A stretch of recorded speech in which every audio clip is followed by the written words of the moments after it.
উদ্বোধনী অনুষ্ঠান, সেটি আরেকটি অনুষ্ঠান আছে তার মধ্যে, সেটা হচ্ছে আমাদের কথা, যেটি শ্রীমতী মিতু চক্রবর্তী মহাশয়া আপনাদের সামনে বলবেন। আর এখন তো অনেকেই চলে এসছেন, খুব আনন্দ আমাদের।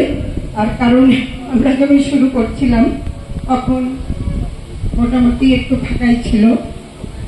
সকলকে শ্রদ্ধা, প্রণাম এবং ভালোবাসা জানাই। আজকে শুভ নববর্ষ। আমরা জানি আমাদের সমাজে কত অনাচার, কত ব্যভিচার সব চলছে, কিন্তু তার মধ্যেও আমাদের তো সেই আধ্যাত্মিক আনন্দ, সর্বত সবাই আমরা আত্মা, এই চিন্তা তো করতেই হবে। তাই শ্রী রামকৃষ্ণ আনন্দধারা পাঠচক্র তারা আজকের এই বার্ষিক অনুষ্ঠান আপনাদের সামনে অনুষ্ঠিত করতে চলেছে। মোটামুটি যারা এসেছেন তাদের মধ্যে আমাদের প্রিয় গোপাল দাও চলে এসছেন, শ্রী রবীন্দ্রনারায়ণ চক্রবর্তী মহাশয়। আর দিদির কথা বলেছি, উনি শ্রীমতী বন্দনাদি, দিদি উনি শ্রীমতী বন্দনাদি, উনি আমাদের আজকে সঙ্গীত পরিবেশন করবেন, ভক্তি সঙ্গীত এবং অন্যান্য। ইনি এখানকার বৌদি আর কি, এই পাড়ারই, এটা ভীষণ আনন্দের সংবাদ। উনি স্মৃতি নন্দনের শিক্ষিকা এবং আরো অনেক পরিচয় আছে, সেটা পরে বলবো। এখন আপাতত এইটুকু পরিচয় আমি বললাম। এবার শ্রীমতী মিতু চক্রবর্তী আমাদের এই আনন্দধারা পাঠচক্র সম্পর্কে দু চার কথা বলবেন।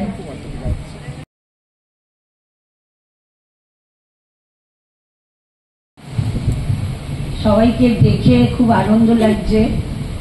আর আজকে আমাদের এই অনুষ্ঠান দুই ঠাকুরকে নিয়েই আমরা সাজিয়েছি। তাই রবীন্দ্রনাথ ঠাকুরের কথায় প্রথমেই মনে পড়ে গেল, মোর সন্ধ্যায় তুমি সুন্দর বেশে এসেছো, তোমারে করি নমস্কার। আপনাদের আগমনে আমাদের খুব আনন্দ লাগছে। ঠাকুর মা স্বামীজিকে জানাই আমার ভক্তিপূর্ণ প্রণাম। আর এই দিব্যতয়ীর আশীর্বাদ মাথায় নিয়ে আমরা শুরু করতে চলেছি শ্রী রামকৃষ্ণ আনন্দধারা পাঠচক্রের অনুষ্ঠান, বাৎসরিক অনুষ্ঠান।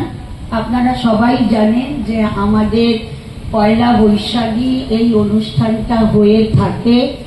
গত 12 বছর ধরে আমরা এইটা করে আসছি। তা আজও আমরা এইটা বজায় রেখেছি। আমাদের 12 বছর পূর্ণ হলো। পথ চলাটা খুব একটা সুগম ছিল না। আজকের দিনে বারবার এই কথা আমার মনে হচ্ছে। তাই যাই হোক, আমরা 12 বছর যখন পার করেছি তখন মনে একটা সাহস হয়ে গেছে, যেই সাহসটা এর আগে সবসময় মনের মধ্যে দুরু দুরু করতো, আমরা ঠাকুরমা স্বামীজিকে নিয়ে চলতে পারবো তো। তা ঠিকই আমাদের মনের একটা নিষ্ঠা ছিল, তার জন্যই ঠাকুরও আমাদের সাথে ছিলেন। নিশ্চয়ই আমরা এই পথটা, মানে সেই দুরু দুরুটা আমরা পার করে এসেছি। তা আমার প্রতিবারের মতো কাজ এই সঙ্গের দু চারটে কথা বলা, যে আমরা কি কাজ করি এই 12 মাস।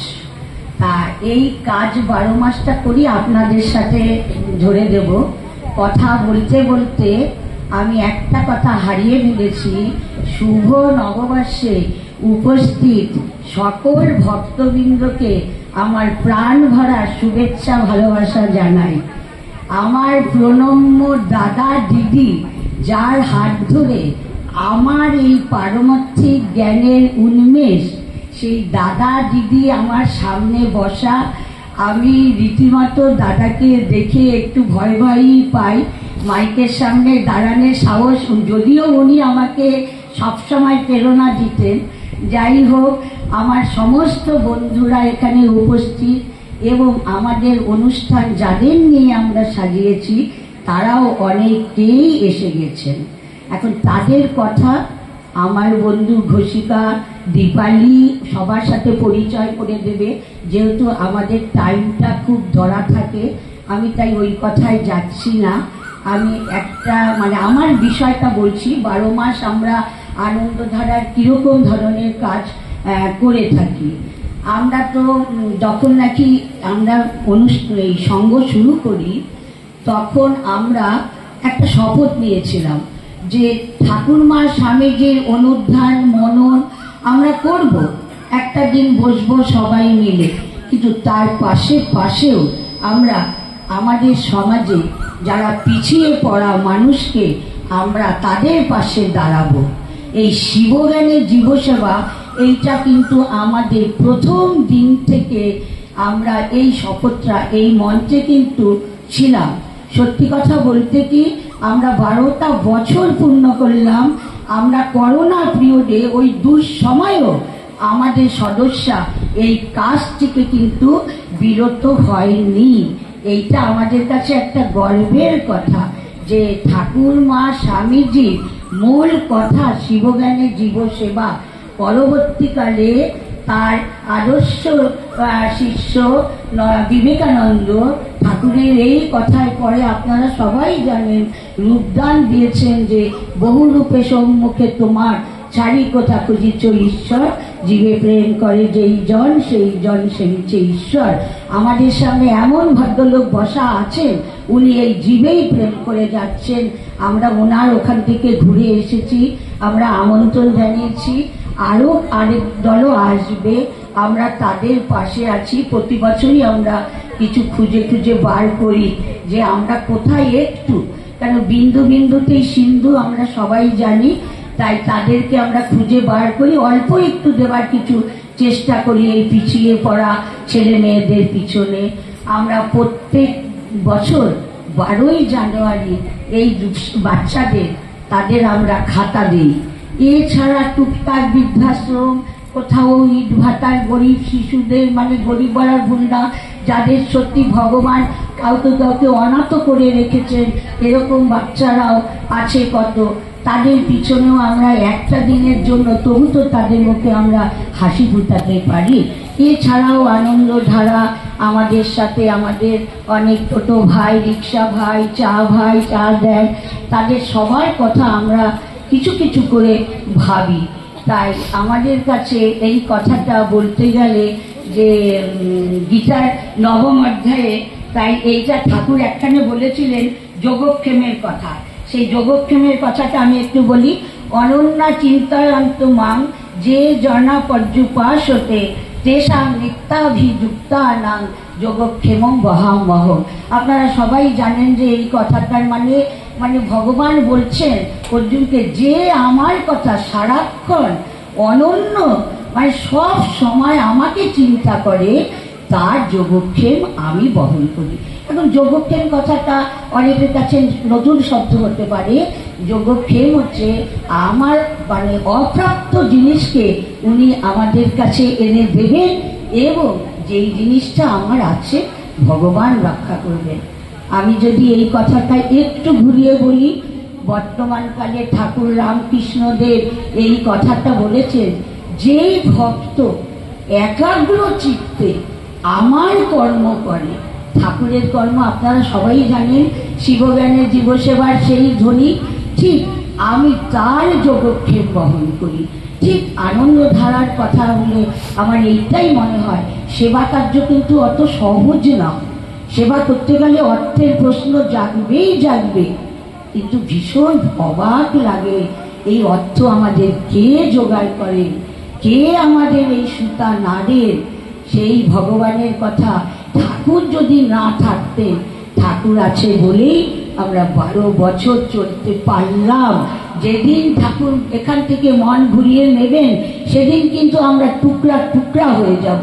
তাই আমাদের প্রত্যেকের কাছে যে আমরা জানি ঠাকুরমা এই দিব্যতৈর আশীর্বাদ নিয়ে আমরা চলতে পারি, এবং ঠাকুর আমাদের নির্ভয় দিয়েছে, তোমরা সংসার ছাড়তে হবে না, সংসার ছাড়ার দরকার নেই, তোমরা কেল্লায় বসে যুদ্ধ করো, কত সুবিধা, বাড়িতে থাকো, সংসার করো, কিন্তু বাবা এক হাতে সংসার করো, আরেক হাতে ঈশ্বরকে ধরো।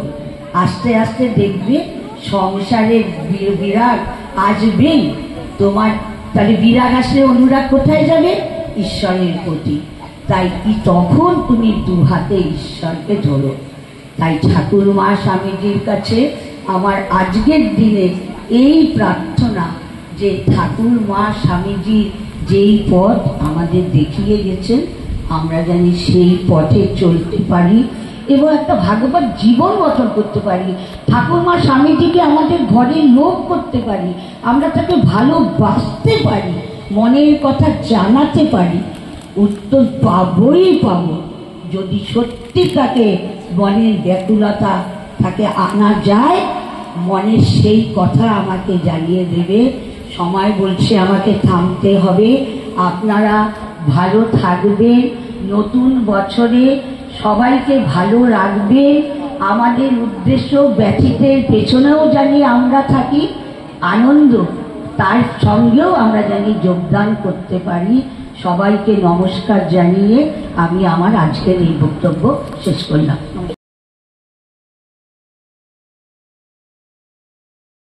শেখ বন্দ্যোপাধ্যায় মহাশয়কে সবাই করতালি দিয়ে অভিনন্দিত করুন। আমাদের সৌভাগ্য যে তিনি রাজি হয়েছেন। তিনি অভিষেক আমার পেশা সূত্রে ডাক্তার অভিষেক বলতে হয়, কিন্তু আমি খড়দারি ছেলে, মিশন পাড়ায় থাকি। আমি মিশনে পড়ার সূত্রে আমি এখানেই আছি ক্লাস 4 থেকে। 2000 সালে প্রথম আসা আমার খড়দায় বাসিন্দা হিসেবে। তার আগে তো আমি 96 সাল থেকে আমি রামকৃষ্ণ মিশনে পড়েছি, 12 বছর রামকৃষ্ণ মিশনে পড়েছি। তারপরে কলকাতায় প্রথমে ছিলাম SSKM-এ, তারপরে এখন মেডিকেল কলেজে আছি। তো সেই হিসেবে আমি মানে আপনারা যদি আমাকে ডাক্তার হিসাবে ওইভাবে ডাকেন তাহলে বরং একটু অস্বস্তিতে পড়ে যাই। আর যদি আপনারা পাড়ার ছেলে বা ঘরের ছেলে হিসেবে ডাকেন তাহলে হয়তো একটু স্বস্তি বা ভালো লাগবে আরো। বিশেষ করে আপনাদের এখানে বয়স্ক মারা আছেন, এখানে ম্যাক্সিমাম তাদের দেখতে পাচ্ছি। তাদের মধ্যে আমার ওই রকম ঘরের একজন হিসেবে আসতেই বেশি ভালো লাগবে। তো যাই হোক, আজকে মিতালিদি বলেছিলেন আজকের অনুষ্ঠানটা নতুন বছরের প্রথম দিন। আপনাদের এখানে আসতে পেরে আমি সম্মানিত বোধ করছি। আর এমনি প্রথম দিন, নববর্ষের দিন, সকলেরই মন ভালো থাকে, সবাই আবার নতুন করে জীবনের এই নতুন বছরটা পাওয়ার জন্য ভগবানকে ধন্যবাদ জানান। আর নতুন বছর যাতে ভালো কাটে তার জন্য কিছু সংকল্প নেন। তো আমরাও আজকে নিশ্চয়ই ঠাকুর মা স্বামীজির চরণে নমস্কার জানিয়ে সকাল থেকে শুরু করেছি। আমাদের এই বছর আমরা যাতে ভালোভাবে কাটাতে পারি, যাতে নতুন কিছু করতে পারি, যেগুলো পুরনো আমাদের বদ অভ্যাস সেগুলোকে বর্জন করে আমাদের অলসতা, যেগুলো দৈন্য, আমাদের মনের দৈন্য, সেগুলোকে ছেড়ে ফেলে নতুন করে যাতে বাঁচতে পারি আবার। তো সেরকমই একটা দিন। আর আজকের দিনে আপনাদের এখানে আমাকে যে আপনারা যে হিসেবে ডেকেছেন, যে একজন মনোবিদ বা মনের মেরামতির একজন কারিগর হিসাবে, তো আমার সেরকম কিছু আপনাদের এখানে উপদেশ দেওয়ার মতো বা সেরকম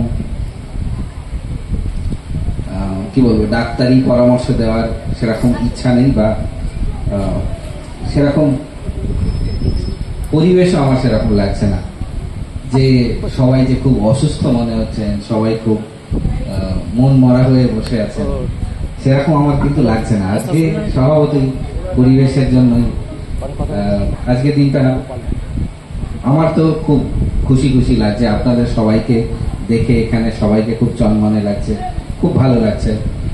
আর আশা করবো যে আগামী দিনগুলো আপনারা এভাবেই আপনারা এখানে যেরকম একসাথে সবাই মিলে ঠাকুর মা স্বামীজির আশীর্বাদ নিয়ে আমাদের ধর্মে, আমাদের যে সনাতন বিশ্বাসে মন রেখে আমাদের যত জীবনের যত কষ্ট, হার্ডেলস যেগুলো আমরা বলি, সেগুলোকে আপনারা যেরকম পার করে চলেছেন, আগামী দিনগুলোতেও আপনারা সেইভাবেই এগিয়ে চলবেন। দেখুন, এই যে আপনাদের আমার আগে যিনি বলছিলেন সঞ্চালিকাদি, উনি বললেন যে এখানে সবাই মোটামুটি 50-এর বেশি বয়স্ক। তো এই যে মনের সমস্যা নিয়ে যখন পড়তে এসেছি, তখন দেখছি যে বেশি বয়স হলে মানুষের মনের সমস্যা যেন বেড়ে যাচ্ছে। আর একটা ছোট বাচ্চা বা একটা যৌবন কৈশোরের একজন মানুষ, তার কাছে হয়তো কিছুই নেই, তার কাছে টাকা পয়সা নেই, তার তখনও সংসার হয়নি, তার জীবনের কিছুই ঠিক নেই, কিন্তু তার মনে যে আনন্দ বা যে কর্ম চাঞ্চল্য রয়েছে, আর একটু বেশি বয়সে আমরা যখন সবকিছু পেয়ে যাচ্ছি, তখন কিন্তু আমরা আস্তে আস্তে দেখছি যে আমাদের সেই যে মনের যে হাসি খুশি ভাবটা, সেটা আস্তে আস্তে চলে যাচ্ছে। বিশেষ করে যখন আমাদের মোটামুটি জীবনের সবকিছুই পাওয়া হয়ে গেছে, তখন আমাদের একটা অদ্ভুত মনের ভিতরে একটা অদ্ভুত কি বলবো,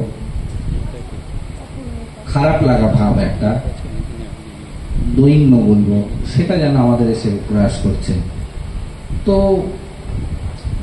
সত্যি এই জিনিসটা অবাক লাগে যে কেন মানুষের এরকম হয়, এরকম হচ্ছে। আমাদের যে সনাতন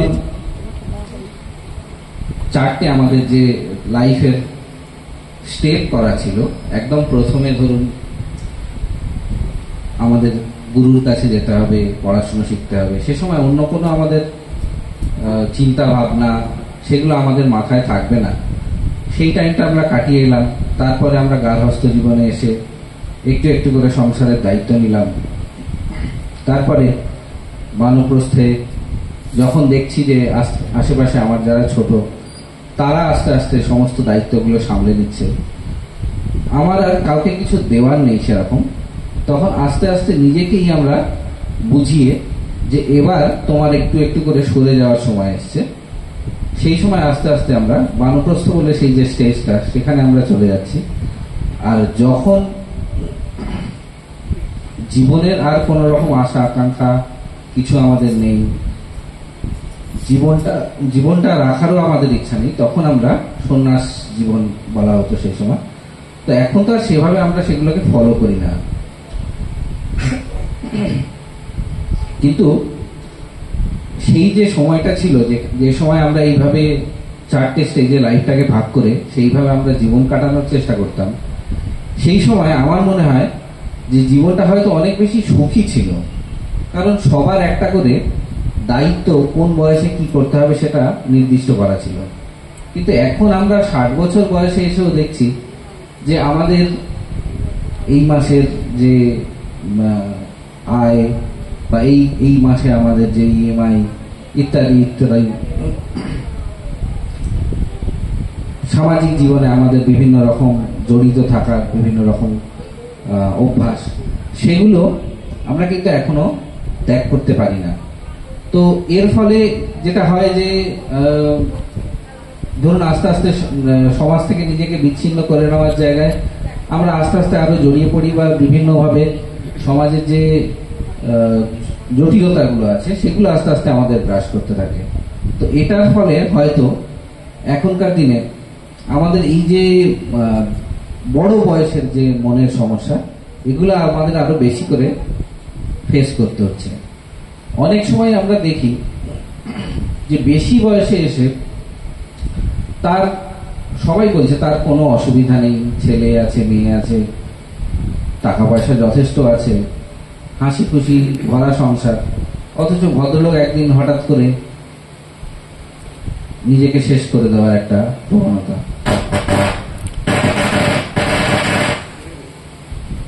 আপনার আশেপাশে এরকম আপনি দুর্ভাগ্যজনক ঘটনা দেখেছেন নিশ্চয়ই। তো যদি একটু আমরা খেয়াল করে দেখতাম তাহলে হয়তো আমরা দেখতে পেতাম যে সব কিছু থাকার মধ্যেও সে ভদ্রলোকের কিন্তু, ভদ্রলোক বা ভদ্রমহিলার কিন্তু কোনো একটা অভাব, যে না হচ্ছে না সব কিছু হয়েও ঠিক হচ্ছে না, এইরকম একটা যে মনোভাব, সেটা থেকে কিন্তু তার একটা হতাশা, যে হতাশার বশবর্তী হয়ে তিনি এই ধরনের একটা সিদ্ধান্ত নিয়ে ফেলেন।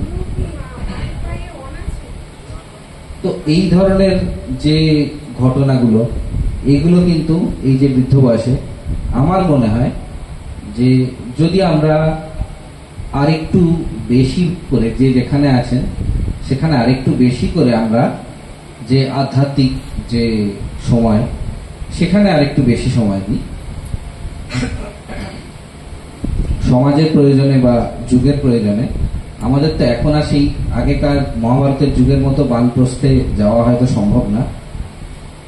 আমাদের স্বাভাবিকভাবেই আয় করা বা সামাজিক বিভিন্ন সমস্যা, পারিবারিক বিভিন্ন সমস্যায় আমাদের মাথা ঘামাতেই হয়। একটা সময় আমাদের বিয়ে হতো জাস্ট প্রাপ্তবয়স্ক হওয়ার পরেই, এখন বিয়ের বয়সটা অনেক বেড়ে গেছে, বাচ্চা কাচ্চা আসছে অনেক পরে। তো সংসার জীবনটা স্বাভাবিকভাবেই অনেকটা পিছিয়ে যাচ্ছে। তো সংসার জীবন আগে যে সময় শেষ হয়ে যেত, সেই সময়টা কিন্তু আমাদের যথেষ্ট পিছিয়ে এসছে। তো স্বাভাবিকভাবেই আমাদের কিন্তু সেই যে বানপ্রস্থ, যেটা আমাদের আগে নির্দিষ্ট করে দেওয়া ছিল, সেটাও কিন্তু আস্তে আস্তে আমাদের পিছিয়ে যাচ্ছে। তো আমরা সেই একই মানুষ রয়েছি, সেই যে ধরুন 5000 বছর আগে যে মানুষটা ছিলাম, যে প্রজাতি, সেই মন সেই শরীর নিয়েই রয়েছি। কিন্তু আমাদের বৈদিক ঋষিরা ভেবেচিন্তে যে একটা স্টেপ ভেবেছিলেন, সেগুলো তো এখন আমরা ফলো করতে পারছি না সমাজের প্রয়োজনে। তো তার ফলে এই হয়তো সমস্যাগুলো হচ্ছে। তো আমি যেটা বলতে চাচ্ছি যে এই সময় হয়তো আমাদের বাধ্য হয়েই ওই সমস্ত জটিলতার মধ্যে থাকতে হচ্ছে, কিন্তু তারপরেও আমার যেটা মনে হয়, ভালো থাকার জন্য কিন্তু আমাদের অধ্যাত্ম জীবন বা স্পিরিচুয়ালিটি যেটাকে বলি, এটার মানে এই নয় যে খুব ধর্মকর্ম বা এই ধরনের জিনিস আমাদের মেনে চলতে হবে। আমাদের এই যে সাইকিয়াট্রি যে সাবজেক্ট, এখানেও কিন্তু এখনকার দিনে আস্তে আস্তে জেন বুদ্ধিজম বা মাইন্ডফুলনেস ইত্যাদি, মেডিটেশন, এই ধরনের জিনিসগুলো খুবই গুরুত্ব পাচ্ছে। তো আবার ঘুরে ফিরে সেই ওই ধরনের সেই যে পুরনো আমাদের যে শিক্ষা, পুরনো যে চেতনা, সেখানেই ফিরে যাওয়া হচ্ছে। তো আমার মনে হয় যে এই যে সময়টা আসছে আমাদের এখন, সেই প্রৌঢ়বয়স্ক প্রাপ্তবয়স্কের স্টেজটাতে আমাদের কিন্তু আস্তে আস্তে ওই ধরনের যে অধ্যাত্ম চেতনা, সেখানে কিন্তু আরেকটু বেশি সময় দিলে আমরা আগের থেকে অনেক বেশি ভালো থাকবো। এবং এখন আপনারা যত এই যে মনের সমস্যা নিয়ে যত মানুষকে দেখছেন, মনের রোগ নিয়ে যত মানুষকে ভুগতে দেখছেন, সেই জিনিসটা কিন্তু আমার মনে হয় যে এইভাবে যদি আমরা চলতে পারি, তাহলে আগামী দিনে কিন্তু সেই সংখ্যাটা অনেক কমে আসবে। মানসিক সুস্থতা, মানসিক একটা পূর্ণতা নিয়ে আমরা সবাই বেঁচে থাকতে পারবো, আমরা নিজেরা ভালো থাকতে পারবো, এবং আমাদের চারপাশে যারা থাকবেন তাদের সবাইকে ভালো রাখতে পারবো। যাই হোক, আজকে নববর্ষের দিন, আজকে সবাই আগামী দিনগুলোতে সবাই ভালো থাকুন, এই আশা রাখবো, ভগবানের কাছে এই প্রার্থনা করব। আর আবার দেখা হবে। সকলকে নমস্কার জানাই।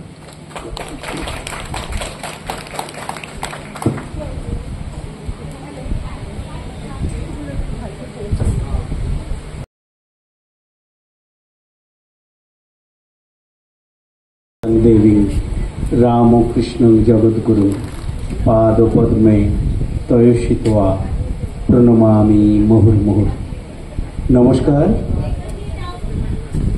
নতুন বছর, সকলকে শ্রদ্ধা, নমস্কার, শুভেচ্ছা জানাই। বাঙালি বছরের দুটো দিনে তার স্বরূপটা প্রকাশ করে। একটা হচ্ছে পয়লা বৈশাখ, আর একটা হচ্ছে মানে বৈশাখ মাসটাতেই একটু জাগ্রত দেখা যায় বাঙালিকে, আর দ্বিতীয় হচ্ছে মহালয়ার দিন গঙ্গার তীরে গিয়ে বাঙালি তাকে খুঁজে পায়। সেই রকম একটি দিনে অজানা কিছু মুখ, চেনা জানা কিছু ভাবের সান্নিধ্য আমাকে এখানে পৌঁছে দিয়েছে আপনাদের সম্মুখে।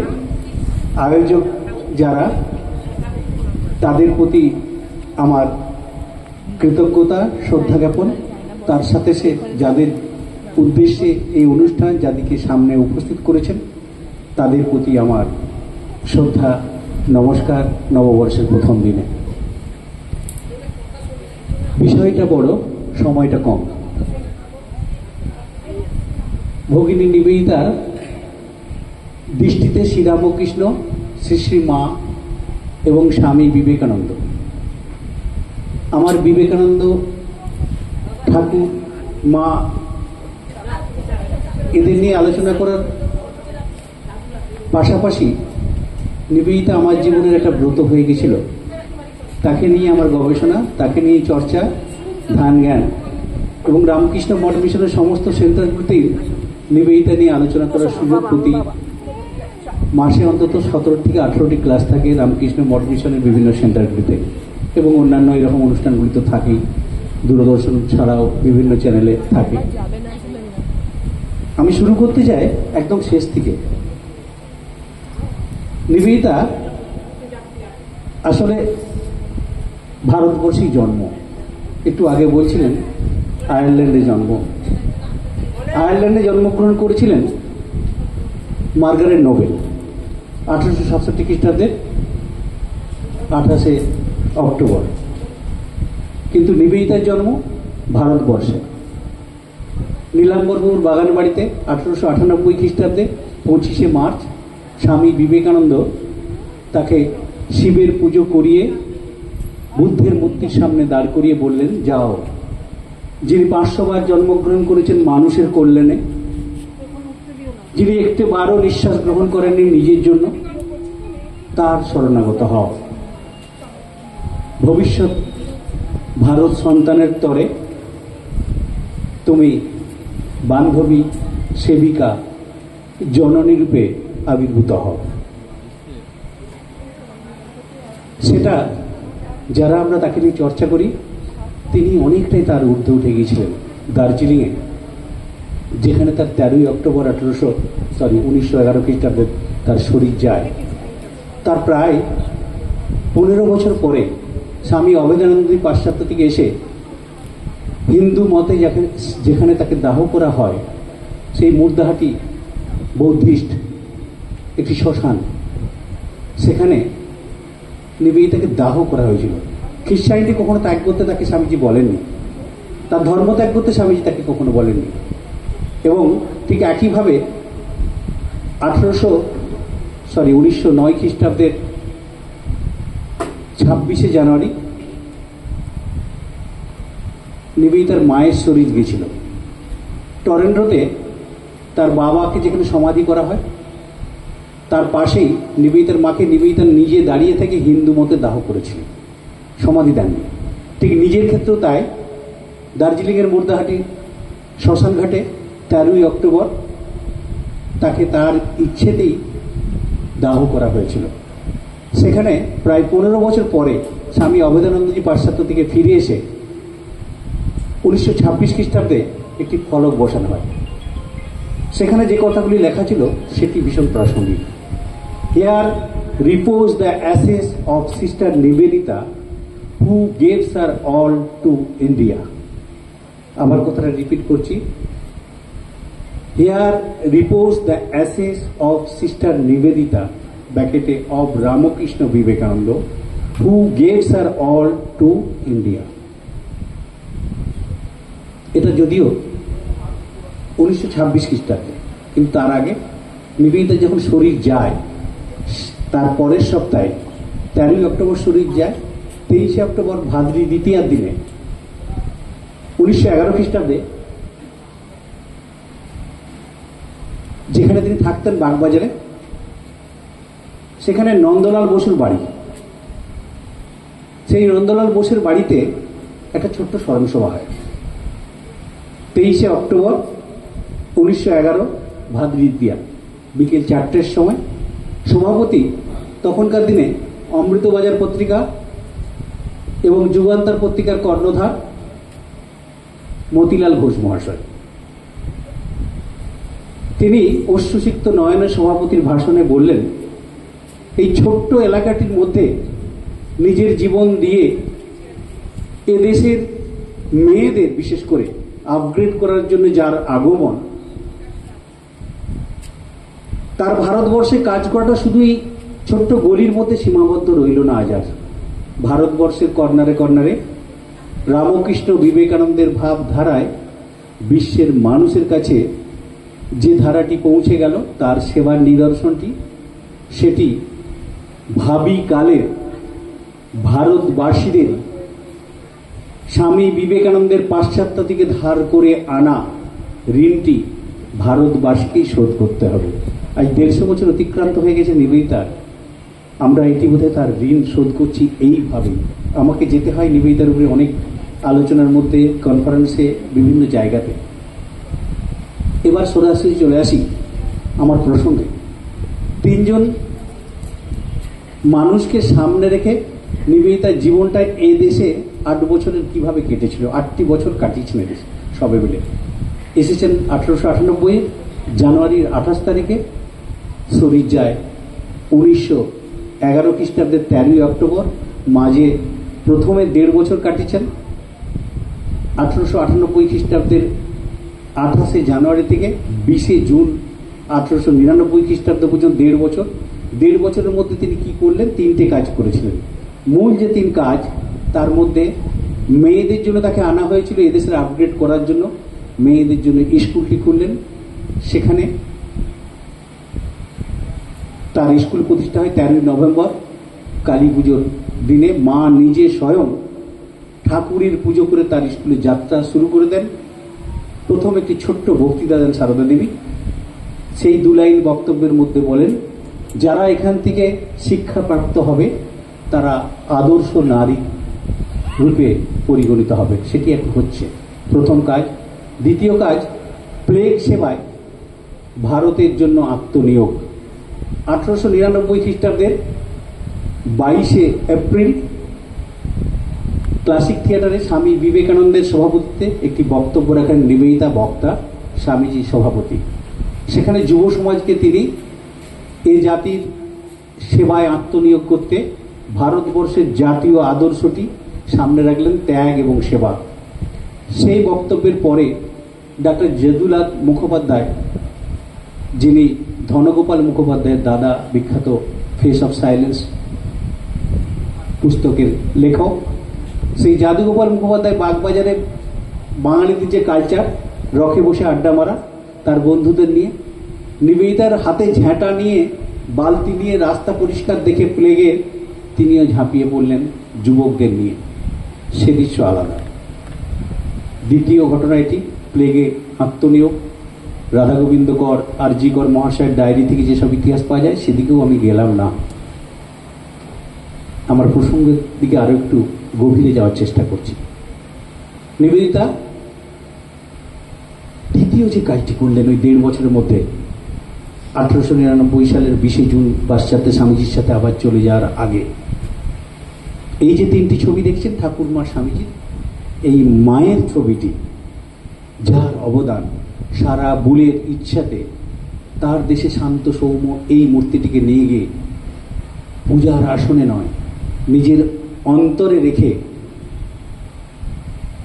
তার চিন্তায় নিজের জীবনটি কাটিয়ে দেয়া, সেটি শুধু সারার উদ্দেশ্যে নয়, নিবেদিতার ইচ্ছাতে বাগবাজারে তার বাড়িতে বা অন্য চিন্তাতে মায়ের 10-এর 2 বোসপাড়া লেনের বাড়ি বা 16 নম্বরের নিবেদিতার বাড়ি, এটি সঠিক নিয়ে অনেক দ্বন্দ্ব রয়েছে। যে কোনো ওই 2টি বাড়ির মধ্যে একটি বাড়ি, 16 নম্বর বোসপাড়া লেনের নিবেদিতার বাড়ি অথবা 10-এর 2 মায়ের বাড়ি, যখন মা ওখানে থাকতেন।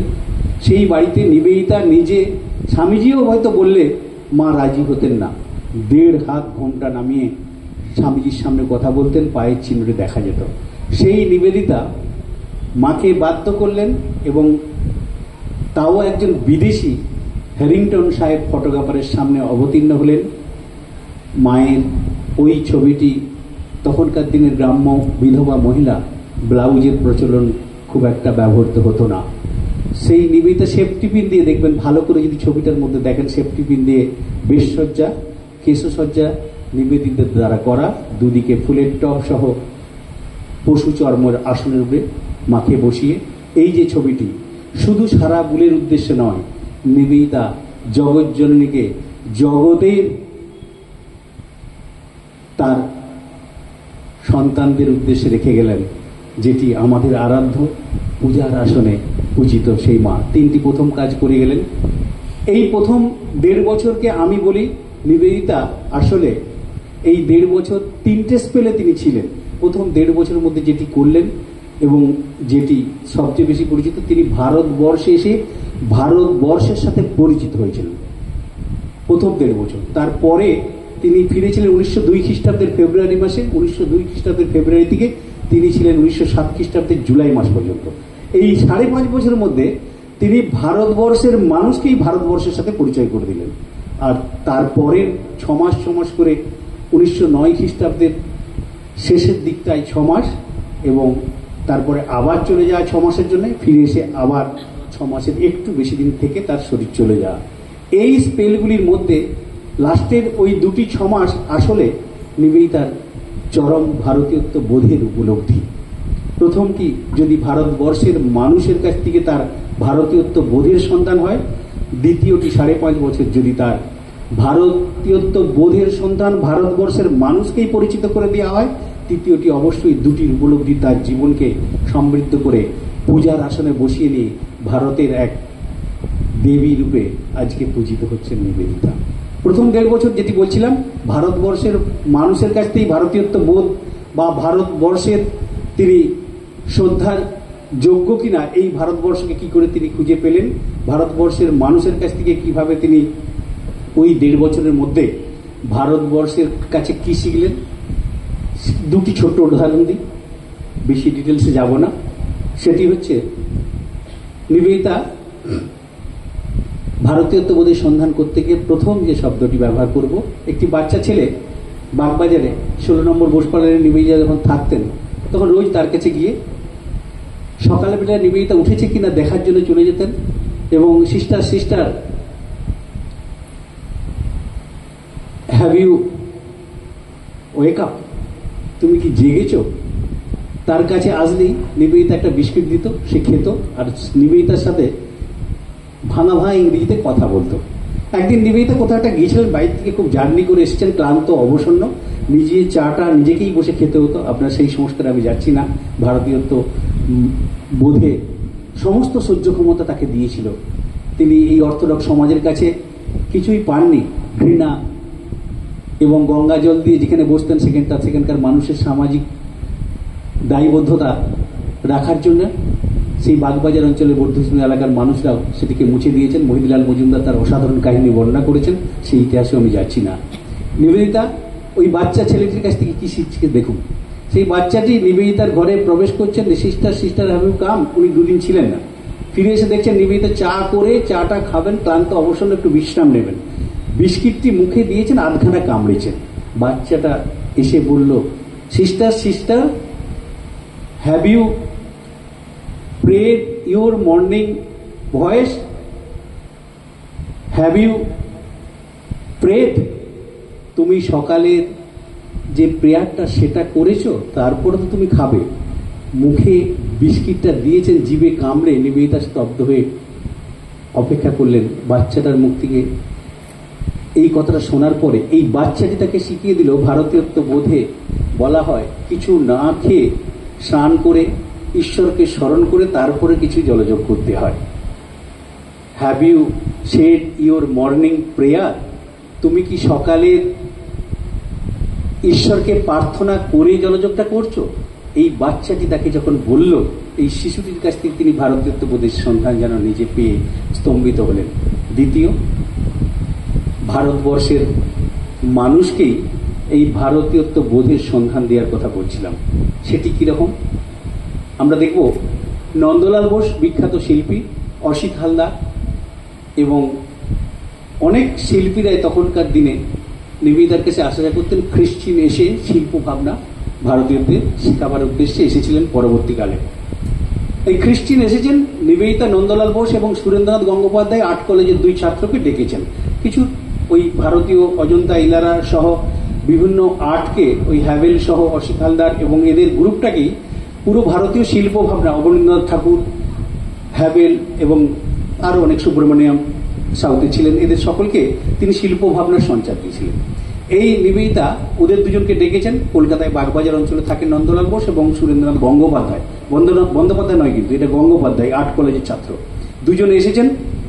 একটি শতরঞ্জি পাতা আছে এরকম রুমের মধ্যে, আর পাশে একটা সোফা দেওয়া রয়েছে।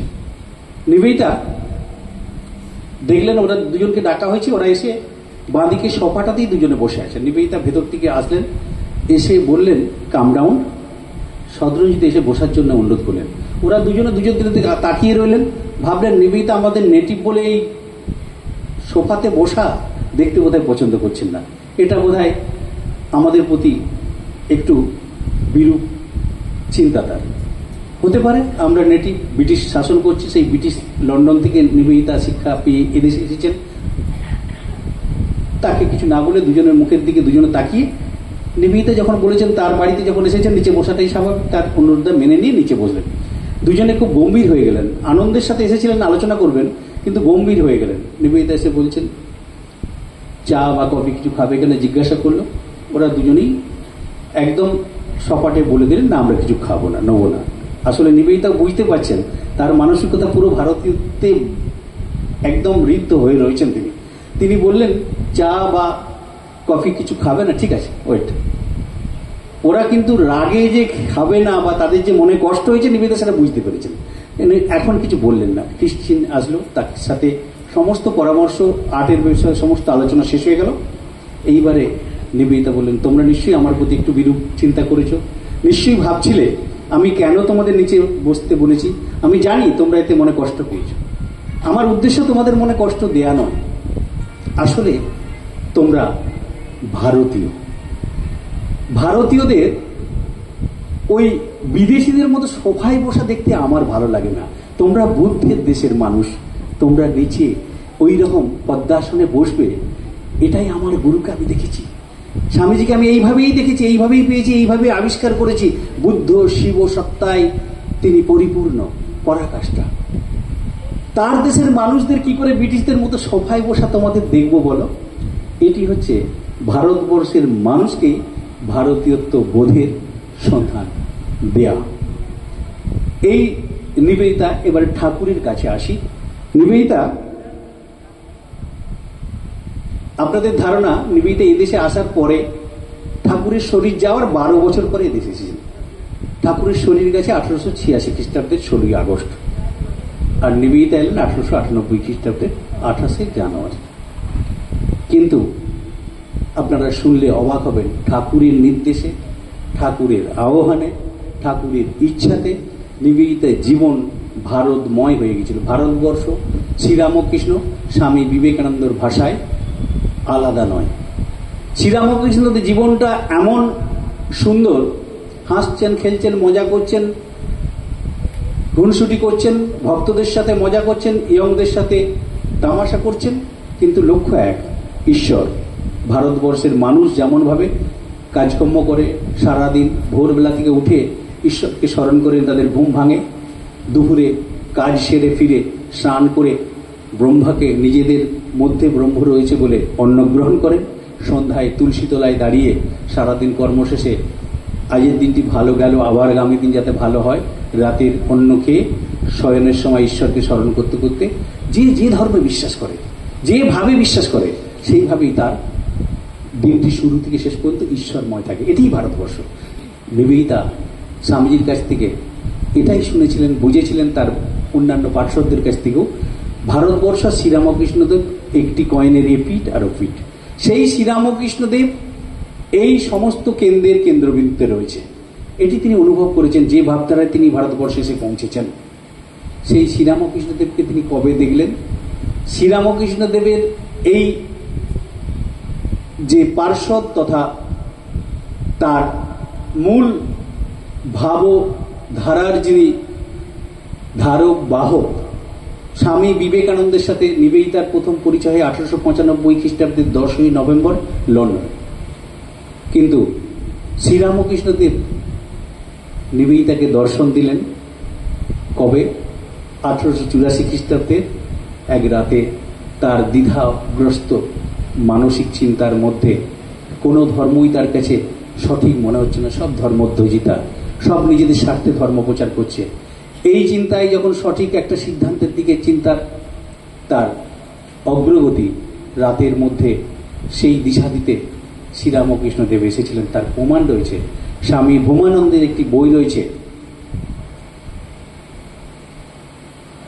শ্রী শ্রী মা সারদার জীবন কাহিনী। স্বামী ভৌমানন্দজি শরৎ মহারাজের সেবক ছিলেন। শরৎ মহারাজের ওই সেবক পরবর্তীকালে একটি বই রচনা করেন পেলিকন প্রকাশনী থেকে। সেই বইটির 185 পাতাতে অসাধারণ একটি কাহিনী রয়েছে।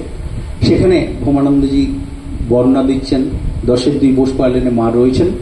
নিবেদিতা সেই সময় 16 নম্বর বোসপার লেনে থাকেন। একটু ছোট করে বলবো, এটা অনেকটা বড় ঘটনা। সেখানে নিবেদিতা রোজ চিঠি লিখছেন তার বান্ধবীকে হেমনকে। নিবেদিতার প্রায় 850 চিঠি আছে। 850 চিঠির মধ্যে যে চিঠিগুলি খুব ভীষণ অ্যালার্মিং এবং ভারতীয়ত্ব বোধে সমৃদ্ধ, তার মধ্যে এই চিঠিটি একটি অসাধারণ চিঠি। হেমনকে লিখছেন তিনি 22শে মে 1898 খ্রিস্টাব্দে চিঠিটি লিখছেন। সেখানে তিনি বলছেন যে আমি গিয়েছিলাম সেই মহিলাটির কাছে। সেই মহিলাটি দেখে আমার মনে হয়েছে ভারতীয়দের মতো আমি জীবনযাপন করব, মহিলাদের মতো। আমি একাদশী করছি, সাদা কাপড় পরছি। তুমি জানো, ভারতীয় নারীদের মতো আমি তাদের বেশে সেজেছি, কাপড় পরেছি।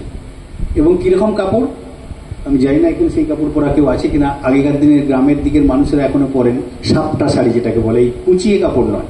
এই দিক দিয়ে বাঙালি হিন্দু মহিলাদের মধ্যে একটা কোণের মধ্যে চাবির হারাটা বাঁধা থাকে এইদিকে বা এইদিকে দেয়া থাকে, সেই রকম ধরে কাপড় দিয়ে মা পরতেন দেখেছেন, অন্যান্য মহিলারা পরতেন দেখেছেন। নিবেদিতা সব ওই রকম কাপড় পরবেন। একদিন কাপড় পরেছেন, ওই রকম একটি কাপড় পরেছেন, পরে আনন্দে মায়ের কাছে বিকেলে মা সিটিং দিতেন। সবাই ভক্তরা বসতেন, যোগীন মা, গোলাম মা, ওই বলরাম বসু স্ত্রী, কৃষ্ণভাবিনী দেবী সহ অনেকেই বসতেন, মাকে গল্পের আসরে বসতেন। ঠাকুর পুজো তারা সহযোগী হতেন, প্লাস বিকেলের মায়ের কাছে অনেক গল্প শুনতেন, পুরাণের কাহিনী শুনতেন। যোগীন মা পুরাণের কাহিনী বলতেন, নিবেদিতা সেগুলি নোট করে করে রাখতেন। দ্য ক্রেডিল টেলস অফ হিন্দুইজম বলে একটি বিখ্যাত বই, পরবর্তীকালে 32টা কাহিনী দিয়ে এরকম একটি বইয়ের রচনা করেন নিবেদিতা পাশ্চাত্যের মানুষের জন্য। সেই নিবেদিতা ওই মায়ের সঙ্গ করতেন, বিকেলের দিকে যেতেন, মাকে কিভাবে সেবা করা যায় সেসব দেখতেন। আর ওই একদিন দেরি করে পৌঁছেছেন, সবাই মেয়েরা গোল হয়ে বসে আছেন, গিয়ে পৌঁছেছেন, মা প্রসঙ্গ থেকে সরেননি, মা প্রসঙ্গ করে যাচ্ছেন। নিবেদিতা সেখানে গিয়ে ঢুকেছেন, ঢুকে টুক করে একটি জায়গায় বসার চেষ্টা করছেন। ওই কাপড় পরে যখন বসেছেন, কাপড়টা এমনভাবে পরেছেন কোনো দিক দিয়ে টান পড়েছে, আর তিনি বসার সঙ্গে সঙ্গে চাবির হালাতটা ধরাস করে নিচে পড়ে গেলে একটা বিশাল শব্দ হলো।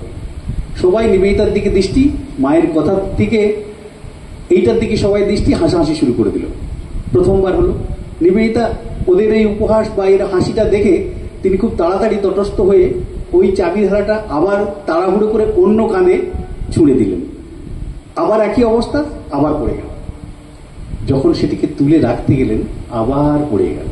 তখন মায়ের দৃষ্টি ওর দিকে গেল। দৃষ্টি যাওয়ার পরে মা বলে বললেন, বাবা, বাইরেও সাদা, ভেতরেও সাদা। নিবেদিতার এই প্রশ্নগুলো ভীষণভাবে তিনি সঙ্গে সঙ্গে ধরে ফেলতেন। কি বললেন মা, আরেকবার বলুন। না না, আমি কিছু বলি, এটা ঠাকুরের কথা। ঠাকুর আমাকে বলেছিলেন তোমরা ভেতরেও সাদা, বাইরেও সাদা। কবে বললেন, কখন বললেন, কি জন্য বললেন? এইরকম প্রশ্ন নিবেদিতা মাকে আবার প্রশ্ন করলেন। বলে, অত শত কি মনে আছে বাবু? রথের কোনো একটা আগের সময় দক্ষিণেশ্বরে ঠাকুরকে খাবার দিতে গেছি, সেই সময় তিনি তন্দ্রাচ্ছন্ন অবস্থায় দেয়ালে ঠেক দিয়ে বসে রয়েছেন। তাকে জিজ্ঞাসা করলেন, কি হলো, অবেলায় ঘুমোলে? আমি তো খাবার নিয়ে এসেছি। তখন বললেন, না গো, ঘুমোয়নি। মুখে স্মিত হাসি। বললে, কোন দেশে চলে গেছিলাম জানো? মানুষগুলো সব সাদা সাদা, তাদের আচরণ ব্যবহারগুলি সাদা সাদা। আমায় কি আদর যত্ন করলে, সেখান থেকে আসতে ইচ্ছে করছিল না, তুমি অসময়ে আমার সেই সমৃদ্ধটা ফিরিয়ে দিলে। ঠিক হয়েছে বাবা, যা হওয়ার হয়েছে, খাবারটা খেয়ে নাও। এই কথাটা বলেছেন আর নিবেদিতার সঙ্গে সঙ্গে উঠে দাঁড়ালেন। রথের সময় উঠে আর 1 মিনিট ওখানে ওয়েট করলেন। তার ওখানে একজন ডিকশনারি স্বরূপ একজন পরিবার, সেই বাড়িতে তার বারবার যাতায়াত ছিল। সেটা হচ্ছে ডক্টর শশীভূষণ ঘোষ, যেটি বর্তমানে নিবেদিতা স্কুলে প্রাইমারি সেকশন হয়েছে, বলরাম বোসের উল্টো দিকে দেখবেন। সেই বাড়িতে 52 নম্বর রামকান্ত স্ট্রিট, সেখানে নিবেদিতা দৌড়ে চলে গেলেন। কারণ শশীভূষণ বাবু এবং তার স্ত্রী যা কিছু তার জিজ্ঞাসা, তার উত্তর তিনি দিতেন। তিনি বললেন, তার কাছে গিয়ে সঙ্গে সঙ্গে ছুটে গিয়ে বললেন, এই সময়টা রথের সময়, কোন সময়টা ঠাকুর নাকি আমাদের দর্শন করেছেন, আমার জানতে ইচ্ছে করছে সেই সময়টা। উনি ডায়েরি খুললেন, ছেলেবেলা থেকে স্কুল জীবন থেকে ডায়েরি লিখতেন, ডায়েরি খুলে মেলাবার চেষ্টা করছেন। দ্যাট ওয়াজ 1884 শেষের দিকে, এই মাঝামাঝির দিকে, অথবা 1885 খ্রিস্টাব্দের শেষ, তার অসুস্থ হওয়ার আগে রথের সময়টা নির্ধারিত হলো। ডায়েরি খুলে মিলিয়ে দেখলেন তিনি স্বপ্নে একদিন ওই খোঁচা খোঁচা দাড়ি, অর্ধ পোশাক পরিহিত, ব্রাহ্মণের মতো কাপড়টা এইদিকে দেয়া, এই রকম এক দৃশ্য দেখে নিজেই ভেবে নিয়েছিলেন, it must be an Indian sent, এটি অবশ্যই কোনো ভারতীয় সাধু বা অবতার হবেন। স্বামীজির সাথে আলাপ হওয়ার পরে এই বর্ণনা দিয়ে স্বামীজিকে যখন বলেছিলেন, স্বামীজি তখন বললেন, তুমি ভারতবর্ষের উপযোগী, ভারতবর্ষের এই অবতারকে তুমি দেখার সুযোগ পেয়েছ। আসলে আমার মুখ থেকে এই যে এত ভালো ভালো কথা শুনে তোমরা আকৃষ্ট হও, এই সমস্ত আমার নয়, তার। যা কিছু তোমাদের পছন্দ নয়, সেগুলি একান্তই আমার। স্বামীজি এই কথা বলাতে নিবেদিতা বুঝতে পারলেন, আমার নির্ধারিত ভারতবর্ষ সঠিক সিদ্ধান্ত। বাবার অল্প দিনে চলে যাওয়ার পরে নিবেদিতা মায়ের অনুমতি নিয়ে দেশে এসেছিলেন। ভারতবর্ষে আসার পরে নিবেদিতা ওই 1899 সালের আগে 1.5 বছরের মধ্যে আর একটি কাজ করে ফেলেছিলেন, সেটি বিখ্যাত। 1896 খ্রিস্টাব্দের আগস্ট মাসে একটা বিখ্যাত লেখা, এই রিয়েল মহাত্মা বলে ম্যাক্স মুলার জার্মান দার্শনিক শ্রীরামকৃষ্ণদেব সম্পর্কে লিখে ফেললেন। লেখার ফলে তার পরের বছরই আরো কিছু তথ্য সংগ্রহ করে 1898 খ্রিস্টাব্দের নভেম্বর মাসে তিনি শ্রীরামকৃষ্ণ অ্যান্ড হিজ সেইং বলে আরেকটি বই রচনা করলেন। প্রথম রিয়েল মহাত্মা, এটির মধ্যে শ্রীরামকৃষ্ণদেব সম্পর্কে 31টি বাণী, আর এই বইটিতে 394টি শ্রীরামকৃষ্ণদেবের বাণী সম্বলিত ম্যাক্স মুলারের বই। এই বইটি যদি পাশ্চাত্যের মানুষের কাছে চাঞ্চল্য সৃষ্টি করে থাকে, নিবেদিতার এই রিয়েল মহাত্মা এবং শ্রীরামকৃষ্ণ অ্যান্ড হিজ সেইং বইটি সহ স্টেটসম্যান পত্রিকায় 18 ফেব্রুয়ারি 1899 খ্রিস্টাব্দে যে সমালোচনাটি করে বসলেন রিডার পেজে, সেটি অসাধারণ, ভাবতে অবাক লাগে। স্বামী বিবেকানন্দ গিরিশ ঘোষের দ্বারা পাশ্চাত্য থেকে বিবেকানন্দ ফিরে আসার পরে যখন জিসি বলে সম্বোধন করতেন স্বামীজি গিরিশ ঘোষকে, সেই গিরিশ ঘোষের অনুরোধে স্বামীজি যখন অপারগতা জানালেন, জিসি তাকে বলেছিল, নরেন, পাশ্চাত্যে যার কৃপায় এত সব কাজ করে এলে, বিশ্বের মানুষ তোমাকে এত সুন্দর একটি প্ল্যাটফর্ম দিয়েছে, বিশ্বের মানুষের কাছে তুমি সমাদৃত হলে, তার ভাষা, তার চিন্তা, তার ভাবনা, তার এই উদার ভাবনাকে বিশ্বের মানুষের কাছে পৌঁছে দিয়ে তুমি তার সম্পর্কে একটা জীবনী লিখো না কেন? জিসিকে তিনি বললেন, জিসি, এই মানুষটাকে আমি সামনে থেকে এমন ভাবে দেখেছি, অনুভব করেছি, যদি তুমি আমাকে অনুরোধ করো, পাহাড়কে ভেঙে চুরমার করে দিতে পারবো, যদি সমুদ্রকে তুমি বলো শুকিয়ে দিতে, তাও চেষ্টা করতে পারি, কিন্তু এই মানুষটির সম্পর্কে লেখা একটি বইয়ের মধ্যে সীমাবদ্ধ করা, এটা কখনোই সম্ভব নয়। তার এক একটি শব্দকে নিয়ে, এক একটি বাক্যকে নিয়ে এক একটা বই, এক একটা উপন্যাস রচনা হতে পারে, কিন্তু কখনো তার জীবনী লেখার মধ্যে, একটি বইয়ের মধ্যে সীমাবদ্ধ করার ক্ষমতা আমার নরেন দত্ত নেই। নরেন দত্ত পারেননি তার জীবনী লিখতে। 3টি বিদেশে লেকচার মদীয় আচার্যদেব হিসেবে পরবর্তীকালে পুস্তকারে বেরিয়েছিল তিনি, কিন্তু যেটি তিনি করে গেলেন সেটি দিনে রাতে শয়নে স্বপনে আমরা রামকৃষ্ণ বিবেকানন্দ ভাবগ্রাহী মানুষেরা প্রতিদিন সন্ধ্যায় বেলুড় মঠে এবং নিজেদের বাড়িতে যে আরতি স্তব্ধটি হয় সেটিও নিবেদিতা আসার পরে 1898 খ্রিস্টাব্দের ফেব্রুয়ারি মাসে নীলাম্বরবাবুর বাগান বাড়িতে ওই আরতি স্তবে প্রথম 4 লাইন তিনি লিপিবদ্ধ করে তার এই সন্ধ্যা সঙ্গীতটি রচিত হল। খণ্ডন ভববন্ধন জগবন্ধন বন্দিতমায়। এটি আজ বিশ্বের মানুষের কাছে সাহারা। বিবেকানন্দ রামকৃষ্ণের কোনো জীবনী লেখেননি ঠিকই, যে জীবনী স্তোত্রটি লিখে গেলেন প্রতিটি পদে পদে প্রতিটি শব্দের মধ্যে শ্রীরামকৃষ্ণ বিস্তারিত হয়ে রয়েছেন। সেই শ্রীরামকৃষ্ণ দেব সম্পর্কে তিনি কখনো বই লেখার সুযোগ পাননি বা সমালোচনা করার সুযোগ পাননি। নিবেদিতা কি ধৃষ্টতা দেখুন, 1.5 বছরের মধ্যে 18ই ফেব্রুয়ারি, 1.5 বছর কেন 1 বছর বলতে পারেন, 1 বছরের মধ্যে 1899 খ্রিস্টাব্দের 18ই ফেব্রুয়ারি স্টেটসম্যান পত্রিকায় লিডার পেজে তিনি যে শ্রীরামকৃষ্ণ দেবের ওই ম্যাক্স মুলারের বই এবং ওই আর্টিকেলটিকে রিভিউ করলেন, সেটি কোনো নাম না দিয়ে যদি 21শে ফেব্রুয়ারি ম্যাকলাউডকে একটি চিঠি না লিখতেন যে you will be happy that message has been printed in Statesman পত্রিকা on the 18th in a leader page in 2 column on Sri Ramakrishna about the books of Max Muller, এই কথাটি লিখলেন। সেই চিঠি বলে দেয় এটি নিবেদিতার রিভিউটি ছিল। স্টেটসম্যান পত্রিকায় ইংরেজদের দ্বারা পরিচালিত, তখন নিবেদিতাই সেই সুযোগটি পেয়েছিলেন বলে সেটি করলেন বৃহত্তর সমাজের জন্য। শুধু তাই নয়, নিবেদিতা ঠাকুর সম্পর্কে যে কাজ করলেন তার মধ্যে তার অসাধারণ কীর্তি 1899 শেষেই তার শেষ হয়ে গিয়েছিল। কালিদি মাদার বলে একটা বিখ্যাত বই রচনা করেছিলেন, তার 3য় খণ্ডে একটি অসাধারণ কাহিনী তিনি লিখেছেন, 2 সেন্ট অফ কালী, একটি রামপ্রসাদকে নিয়ে, অপরটি শ্রীরামকৃষ্ণ দেবকে নিয়ে। সেখানে তিনি বলছেন, প্রথম এবং শেষের ঘটনাটি বলবো, এর বেশি কিছু বলবো না, বিশাল বিস্তৃতি রয়েছে ওর মধ্যে, আমি অত বিশদে যাব না। শ্রীরামকৃষ্ণ দেব সম্পর্কে তার অনুভূতিটি তিনি বলছেন, ভারতীয় প্রজ্ঞা যে সত্য তার সাক্ষী স্বরূপ ভগবান শ্রীরামকৃষ্ণ দেবের পৃথিবীতে আবির্ভাব। ভারতীয় প্রজ্ঞা যে সত্য তার সাক্ষী স্বরূপ ভগবান শ্রীরামকৃষ্ণ দেবের পৃথিবীতে আবির্ভাব। তার পরের লাইনে বলছেন, এটি সত্য, পৃথিবীর আর কোন দেশে ভগবান শ্রীরামকৃষ্ণ দেবের মতো মানুষের জন্মগ্রহণ সম্ভব ছিল না এই দেশটি ছাড়া। কিন্তু এটি সত্য নয়, তিনি কেবলমাত্র ভারতবর্ষে চিন্তন মননকেই তার জীবন প্রবাহের মধ্যে প্রকাশিত করেছেন। পৃথিবীর সমগ্র মানব জাতির চিন্তন মননকে তিনি প্রকাশ করে দিয়ে গেছেন।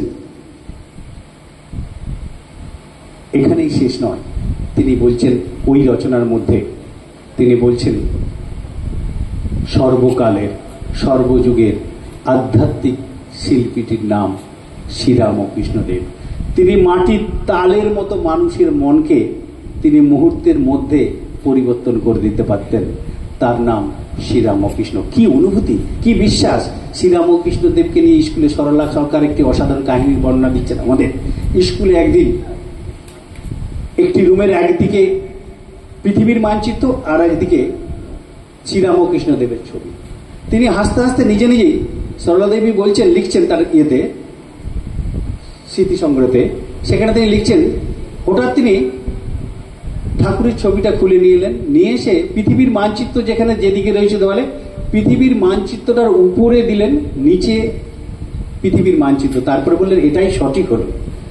তিনি জগৎ গুরু, জগতের গুরুর তো ছবি জগতের উপরে থাকবে, জগৎ তো তার পদতলে বসে তাকে স্মরণ মরণ করবে, তাই না? নিজের হাসতে হাসতে অনুভূতি প্রকাশ করছেন।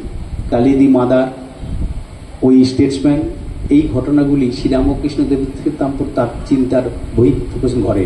মায়ের সম্পর্কে আমি বলতে গেলে আজকে হয়তো সময়টা সারা রাত্রি হয়তো আপনারা বসে থাকবেন। মায়ের কথা একটি কথাই বলবো, যে মায়ের এই ছবিটি তিনি না হলে বিশ্বের মানব জাতির কাছে এই মাতৃবন্দনার সুযোগটি ঘটতো না, নিবেদিতা যদি না করতেন। এটি সবচেয়ে বড় মায়ের প্রতি তার ইয়ে। শুধু তাই নয়, তার অনেক চিঠি রয়েছে। আমি 2টি চিঠির কথা বর্ণনা করবো। 1904 খ্রিস্টাব্দের 14 ফেব্রুয়ারি মা জয়রামপাটি চলে গেছেন। সেই চিঠিতে তিনি লিখছেন বিদেশি এক বান্ধবীকে, মা ছিলেন, আমরা তার আশ্রয়ে ছিলাম, আজ মা নেই, মা জয়রামপাটি চলে গেছেন, আজকে আমরা মাতৃহারা, আর সবই শূন্য। আবার 19 নভেম্বর 1909 খ্রিস্টাব্দে আরেকটি চিঠিতে মা পাশ্চাত্য দিকে, এই মা জয়রামপাটি থেকে ফিরেছেন, ওই সময় কোনো কারণে জয়রামপাটি গিয়েছিলেন, ফিরে এসেছেন, অসুস্থ ছিলেন, কি রোগা হয়ে গেছেন মা, ফিরেছেন। এতদিন আমরা শূন্য ছিলাম, এখন আমরা মাতৃপ্রাপ্ত হয়েছি, মায়ের চরণে আমাদের ভরসা, মাই আমাদের সব। এই কথাটি ওই দুটি চিঠির মধ্যে মাকে এত্তিকার বর্ণনার থেকে সবচেয়ে বড় বর্ণনা, যেটি 11ই ডিসেম্বর তিনি 1910 খ্রিস্টাব্দে বিদেশ থেকে সারাগুলের সুস্থতার জন্য যে চার্চে গিয়ে তিনি যে চিঠিটি লিখছেন, সেই চিঠিটি অসাধারণ। সেই চিঠিতে তিনি বলছেন, মাকেই চিঠিটা লিখছেন, সেই চিঠিতে লিখছেন, মা গো, সারার জন্য প্রার্থনা করতে এসে দেখলাম অযথা তোমার চরণতলে বসে থেকেছি, শব্দ করে ফেলেছি, নিঃশ্বাস প্রশ্বাসটাও সেখানে যেন বিরক্তিকর। চুপটি করে তোমার চরণতলে বসে থাকাটাই যেমন ভাবে নিঃশব্দে নীরবে নদীর স্রোতধারা বয়ে যায়, বাতাসে পবিত্র মুক্ত বাতাস আমাদিকে পবিত্র করে, নিঃশব্দে নীরবে ঈশ্বরের কৃপা, ফুলের প্রস্ফুটন, সূর্যের রশ্মি, সমস্তগুলি, সমস্ত পৃথিবীর ভালো জিনিসগুলি নিঃশব্দে নীরবে আসে, সেগুলির সবচেয়ে বড় উদাহরণ তুমি তুমি তুমি। মাকে এইভাবে তুলনা করছেন। আমি আর বেশি যাব না, আমার সময় বলছে আমার থেমে পড়া উচিত, কারণ এরপরে আপনাদের অনেক অনুষ্ঠান রয়েছে, যেটি দিয়ে শেষ করব সেটি অবশ্যই বলতে হবে। The master as I saw him নামক একটি গ্রন্থ, স্বামীজির উপরে লেখা, আমার গুরুকে যেরূপ দেখিয়াছি, মাধবানন্দজি সে বইটির অনুবাদ করেছেন ভারী সুন্দরভাবে। সেখানে 26টি অধ্যায় রয়েছে। এই 26টি অধ্যায়ের মধ্যে 20তম অধ্যায়ে নিবেদিতা একটি অসাধারণ ঘটনা দিয়ে শুরু করেছেন। ঘটনা বললে ভুল হবে, তার অনুভূতি দিয়ে তিনি আমাদের সামনে তুলে ধরে গেছেন। সেটি বোধহয় আমাদের সকলেরই অজানা, অথচ সকলেরই প্রত্যেকের হৃদয়ের অনুভূতি। তিনি লিখছেন ওই চিঠি, ওই বইটির 20তম অধ্যায়ে তিনি লিখছেন, এক নারী যদি স্বপ্নদর্শিত না হয়ে বা স্বপ্নে দর্শিত হয়ে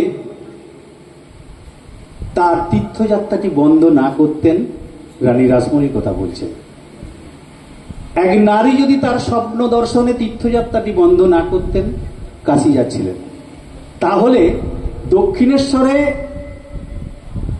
পূর্ব তীরে এক নারী মা ভবতারিণীর মন্দিরটি প্রতিষ্ঠিত হতো না। যদি দক্ষিণেশ্বরের এই নারী মা ভবতারিণীর মন্দিরটি প্রতিষ্ঠিত না হতো, তাহলে ভগবান শ্রীরামকৃষ্ণ দেবকেও তার চরণতলে বসে সাধনা করতে আমরা পেতাম না। যদি শ্রীরামকৃষ্ণ দেব ওই দক্ষিণেশ্বরের মা ভবতারিণীর চরণতলে বসে সাধনা না করতেন, তাহলে স্বামী বিবেকানন্দকেও ব্রাহ্ম ধর্ম ছেড়ে শক্তির পূজায় তার সান্নিধ্য শিষ্যত্ব গ্রহণ করে ভারতীয় উদার ভাবের শক্তির আরাধনায় সাধনা করতে স্বামী বিবেকানন্দকেও আমরা পেতাম না। আর স্বামী বিবেকানন্দ যদি শ্রীরামকৃষ্ণ দেবের চরণতলে বসে এই সাধনাটি না করতেন, তাহলে পাশ্চাত্যের মানুষ ভারতবর্ষের উদার ভাবনার চিন্তার জন্য তৈরি ওই প্ল্যাটফর্মে গিয়ে পৌঁছে ভারতীয়ত্ব বোধে বিশ্বের শিক্ষিত সমাজকে আলোকিত করতে পারতেন না। আর সেটি যদি না হতো, আমাদেরও ভারতবর্ষের সেবায় আত্মনিয়োগটি কখনোই সম্ভব হতো না। জয়তু বিবেকানন্দ, জয়তু নিবেদিতা। সকলে ভালো থাকবেন। সময় হলে নিবেদিতা নিয়ে আবার আপনাদের সামনে উপস্থিত হওয়ার সুযোগ রইল। ওং অসতৌ মা সদ্গময়, তমসৌ মা জ্যোতির্গময়। ওং শান্তি শান্তি শান্তি। হরি ওং তৎসৎ। শ্রীরামকৃষ্ণার্পণমস্তু।